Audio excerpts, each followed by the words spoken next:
So just to recap what I said, nuclear chemistry is a very new science, and also please join the Newsella class that I put a link to in the stream. The first article will be about how impossible it is to multitask. Not against the rules, not that you may not that it's immoral. It is just impossible. Okay, but back to out of psychology and what a student should do, and back to nuclear chemistry. We've looked at alpha, beta, gamma radiation. We've looked at how reactions can be written where you start with one element and the atomic number changes, and so you get a new element that was not there before. If you add an electron, say, well, that's rare. If you take away an electron from like carbon-14, then you end up with nitrogen. You end up with one more proton because a neutron that was there in that carbon-14 was just too many neutrons, and so it fell apart, as neutrons like to do. There was no proton there to receive that electron, as would normally happen, and so it escaped. That electron escaped, and it was left with that proton left behind, and so it went from 6 protons to 7. The negative electron left. It's not just negatively charged, it has a negative atomic number. And so that's what we looked at in section 2. All right, now we're going to get into where just really big stuff falls apart. It doesn't just shoot out an alpha particle, it completely falls apart. Okay, now fusion and fission look very, very similar, and even though fission has 2 S's and fusion has 1, it's still the same pronunciation. Okay, it's not fission or fission. It's a z for both of them, but they're quite different. Okay, so fission is going to be where things divide. So if Fi can remind you of the Vi in divide. That's hopefully helpful. Fuse, when things join together, hopefully that will help you remember that too. Now, the sun is about halfway through its life cycle. Thankfully, it's not almost done. It's been producing energy for about 5 billion years. It's a lot less bright than it used to be, but it's still good enough for our plants. And we expect it to be producing energy for about 5 billion more years. So things continuing the way that they are, we'll see. I'm pretty sure. Actually, we won't see. Yes. Thank you. Okay, great. Yeah, I don't want to give you a tardy. How much has life changed over the past, not 5 billion years, but just 500 million years? A tenth of 5 billion years. So how much has life changed? You guys know paleontology? You guys know about the deep history of Earth? Anybody out there know about this?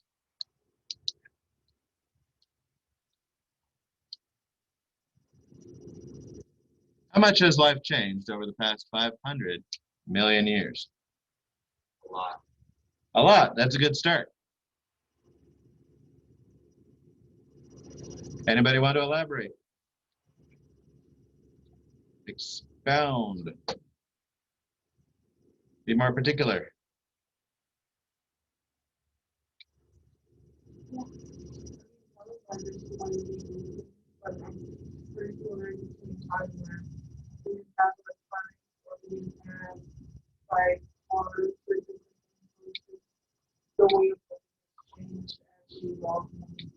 All right.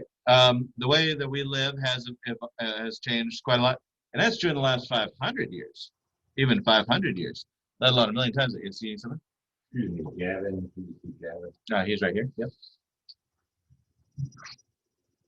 Okay. Yes. In the last 200 years, yes, we've had a lot of pollution, and a lot of that has been because we've had the power to.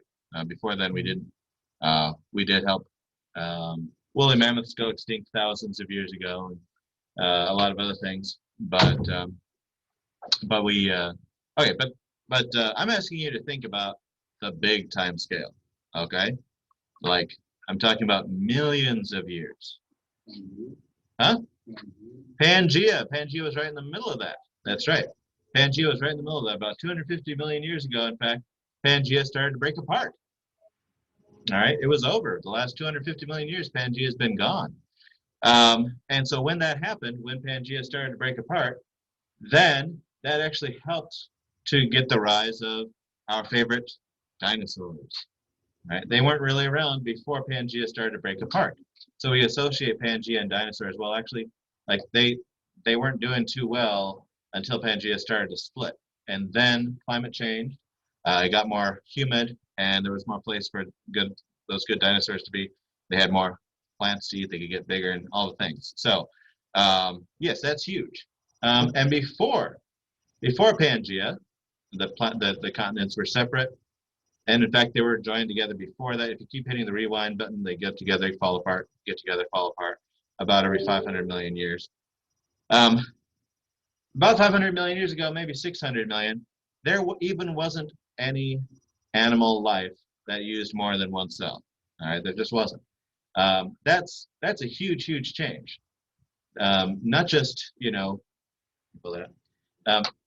just that humans have changed a lot. There weren't any humans. There weren't any primates. There weren't any mammals 500 million years ago. So, yay, the sun. We can count on the sun. The sun will continue,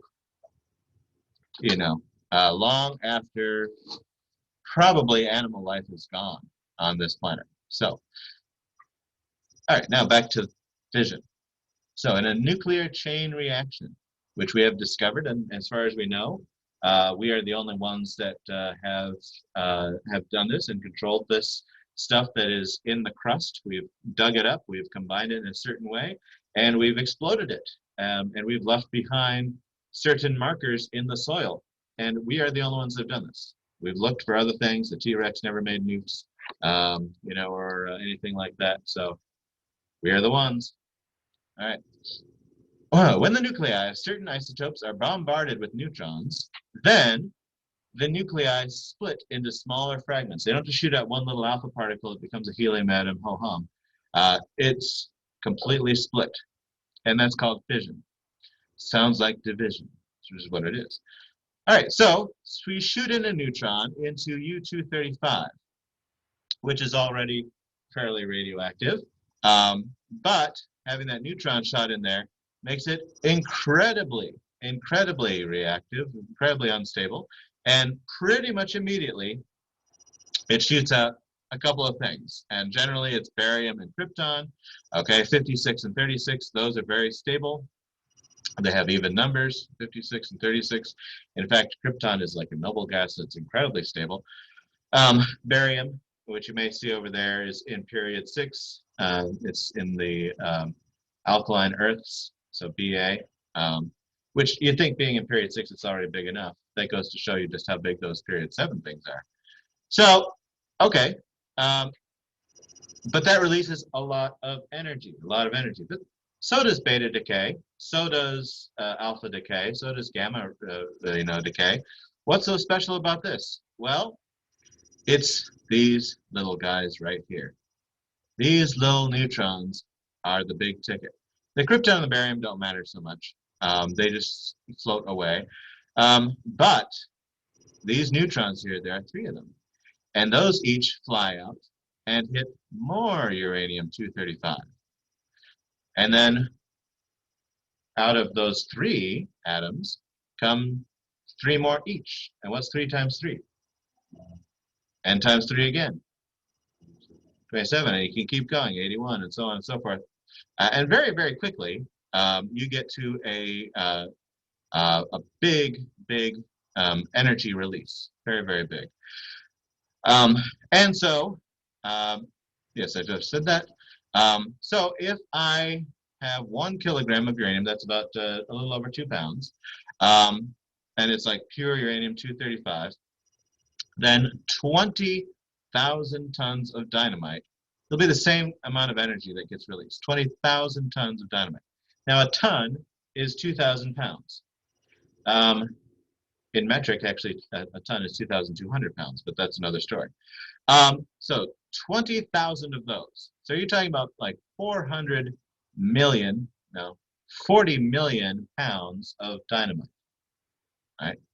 Do you know what 1 pound of dynamite will do? How much does a stick of dynamite do? Or a quarter stick? How much does it weigh? You guys don't play with explosives enough. Yes. This is going to get this video banned on YouTube. What? Where do you think we live? Well, some of you live out in Winnebago County. Yes.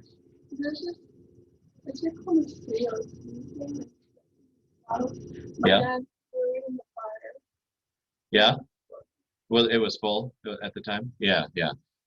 So that is going to be the compressed, like for airsoft or paintball guns like that. Okay, so a quarter stick of dynamite will do way even more than that. I maybe heard that last week somebody, I mean, I'm sorry, an offensive word, some dummies decided to have a gender reveal party in for the baby in this quarry, you know, surrounded by rocks. Did you guys hear about this?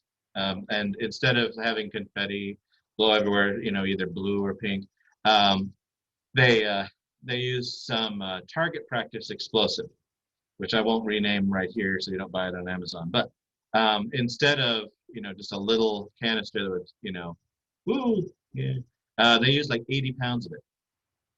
It's actually, I think, a little bit more explosive than dynamite, but it's in the same ballpark anyway.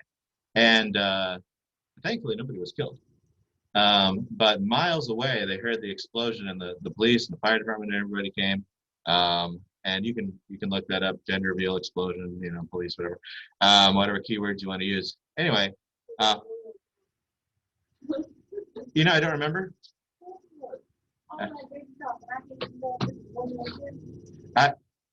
It's in the article, I think. But if I were to tell you now, I would be lying, all right? Because I'd just be making something up to make you feel good. So I'm sorry.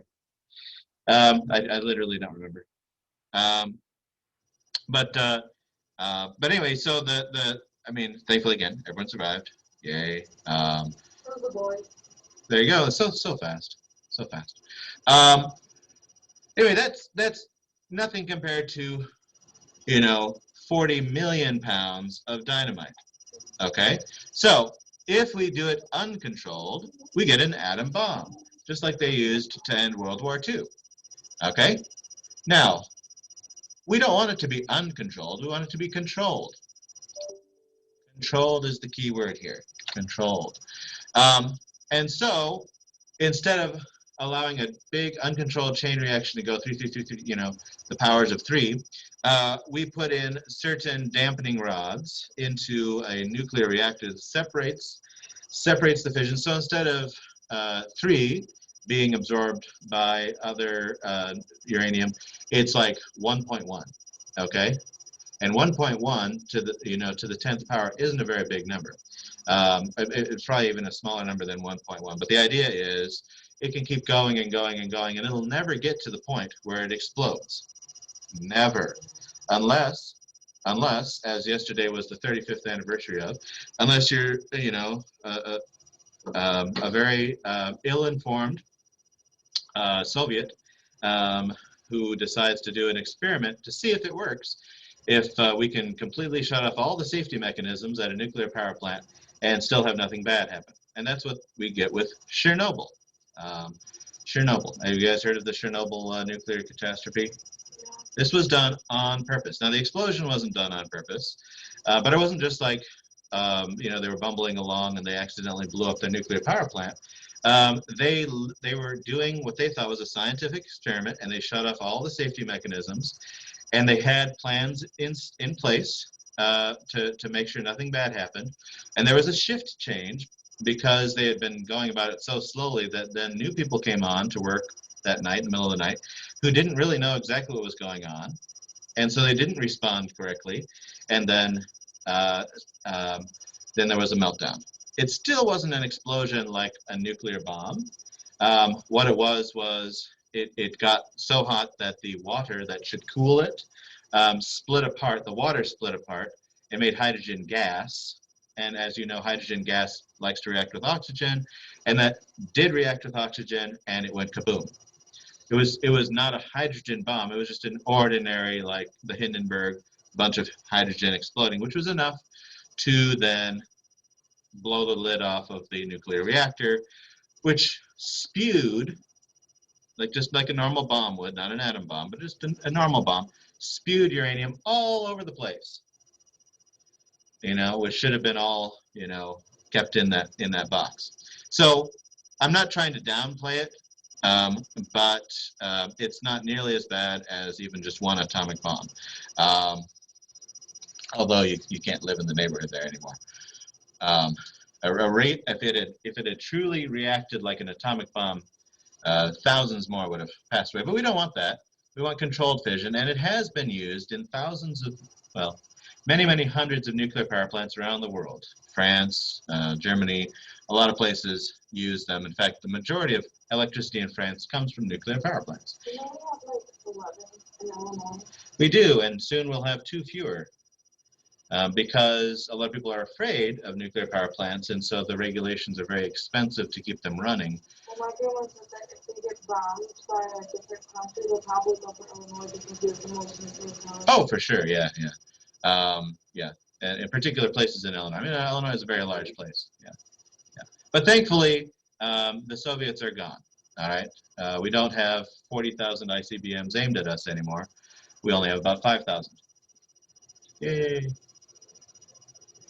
Hey, 35,000 ICBMs less, isn't that a good thing? Yeah, I'm telling you. It's not nearly as bad as, what was your age? All right.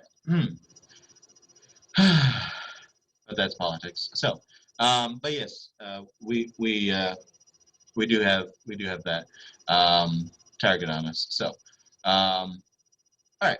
Now we have these fuel rods, which again are separated by dampeners, and so we don't have it go under uncontrolled reaction. And again, it does heat up a whole lot, not as much as Chernobyl did, but it heats up a whole lot, boils water, doesn't break it apart, but boils it, and then that steam drives a turbine, just an old-fashioned steam engine. It's just, where do you get your fire? Do you burn coal and put a lot of pollution in the air? Do you burn wood, like in the olden days? Do you burn oil, natural gas? All these things we can run out of. We'll never run out of uranium. There's so much uranium in the Earth's crust, okay? And so the only drawback, again, unless you are a silly Soviet scientist, the only drawback with nuclear power is, what do you do with the stuff when you're done? It's a pretty big drawback. All right, and there's the schematic for that. You too can make a nuclear power plant if you can get the uranium. All right, so we put moderators in there, slow it down so that it won't go uncontrolled, and also so that the neutrons actually can do their thing at just the right amount. You don't want it to be 0.9 neutrons per atom, but you also don't want it to be 1.5. You got to have it just right so it keeps going at a constant, not increasing rate. There's a lot of calculations that have to go into this, and you don't want to get it wrong. All right, yeah, so they have to be trapped, slowed down. Okay, so control rods, as I mentioned, they absorb the neutrons, slow the things down, but also make it so that they don't go out of control. And there you go. All right, I've mentioned this already. Okay, now nuclear waste is the big picture problem. What do you do when you're done? Okay. By the way, what does happen when the Byron nuclear plant will close down? What will happen to all the uranium and stuff that's in there?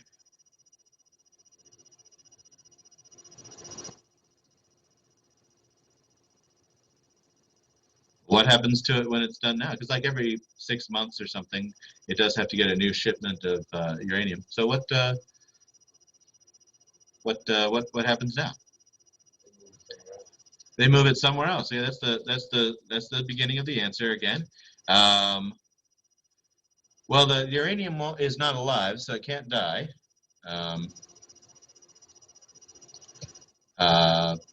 Where do they move it?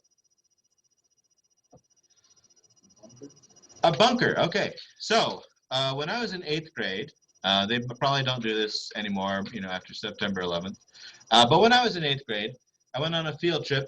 I was raised in the city of Morris, which is about 15 miles away from 3 nuclear power plants, about 1 in each direction.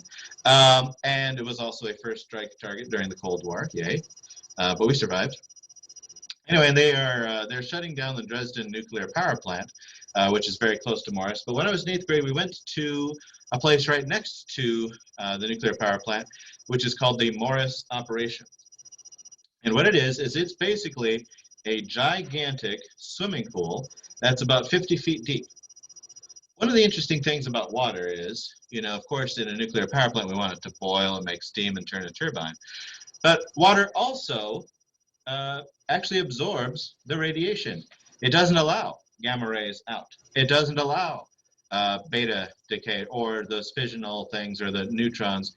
And so you can be right next to the nuclear pile down there that's slowly cooling down at the bottom of this giant swimming pool, about 50 feet down, okay, way, way deeper than any swimming pool you'd swim in, but about 50 feet down. They have this down there, and you can look at it. And I've stood at the edge, and I've looked down at this nuclear waste, and I think I'm okay. Maybe not, but in any case, I mean, you don't want to go swimming too deeply in the water, but you actually literally could swim at the top, as long as you know how to swim, and be fine. You could swim there like 8 hours a day, and you wouldn't have any of your teeth or hair fall out. Your kids would be fine. They wouldn't have 3 eyes or anything. Like, it's something that they've discovered. So yeah, basically, bury it. You said. Did you say bury it? Move it. Somebody else said bury it. Put it in bunker, bury it. Yeah, bunker. Now, long term, the government, ever since, maybe the 1970s, has been planning this particular place in the middle of nowhere in Nevada. Okay, you think Nevada, you think Las Vegas, but Nevada's a lot bigger than that. And there's a lot of nowhere in Nevada. And a lot of places where they did in the 1950s used to explode nuclear weapons. And then that stopped in the 1960s, or maybe even the late 1950s. They realized, we don't need to keep testing this above ground inside America. So anyway, so that there's a place there. It's all ready. It's very deep. It's surrounded by salt. There will be no radiation. But you know why we don't use that for burying nuclear waste in a bunker? One simple reason. No, that's you're thinking, but it's not that. It's not the threat of terrorism. How do you get it there? A truck? Then you have to worry about him or somebody else.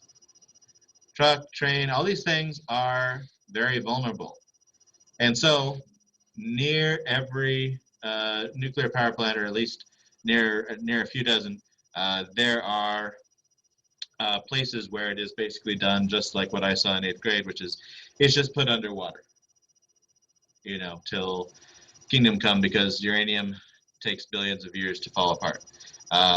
And so even if, by the way, even if that swimming pool were to develop a leak and all the water was to get out, it's still down so far, the radiation would only go straight up.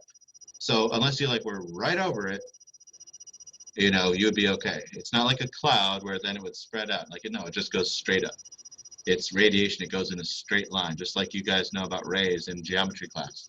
All right. Okay, and there we go. You can literally, well, at least you used to be able to go and see these things. Now, I imagine you have to be an employee to do this. And again, the radiation levels are safe. But we're starting to run out of room. This is a problem. You know, it's something you'll be voting on as soon as you can vote, probably. It's a big issue, like with the Byron plant and others, what to do with that stuff. Okay, So now for nuclear bombs, or atomic bombs anyway, you can make one if you can just get enough uranium-235. There's a movie, again, when I was younger than you, in fact, came out. It was called The Manhattan Project. Has anybody ever seen this? It's about a high school boy for a science project. He makes an atomic bomb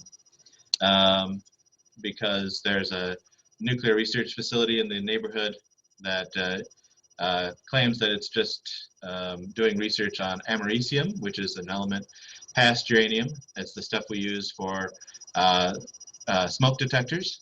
So it's a very plausible cover. But what it's really doing is refining plutonium, which is the neighbor of americium, and so he figures this out. He's able to sneak in and steal some. It's all very, very cheesy, you know, but you know, and then the consequences happen. We'll save fusion for tomorrow because you probably heard enough today. Okay, all right. For the rest of the time, this next 15 minutes or so, please, you know, add yourself to that Newsella classroom. Work on the things you need to. You do not have any new work from me, except later on today. Then once the 7th period people have added it, then I'll send out that multitasking is impossible article. And if you do have any questions, of course, please do ask so I can clarify things. And if you're on the Zoom call, please stay until I let you go in about 15 minutes.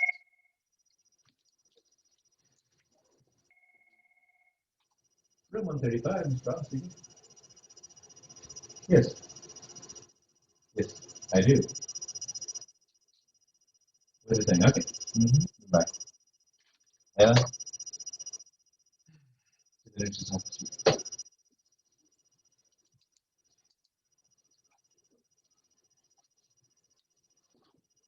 Let me get the light on here. And yes, if you need to have your headphones in, now is okay time. Be able to focus. Music, by the way, is very different from visual things as far as multitasking.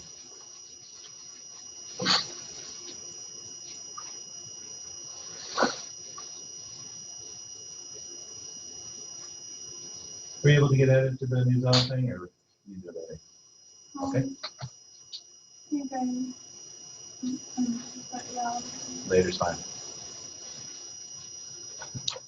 All right.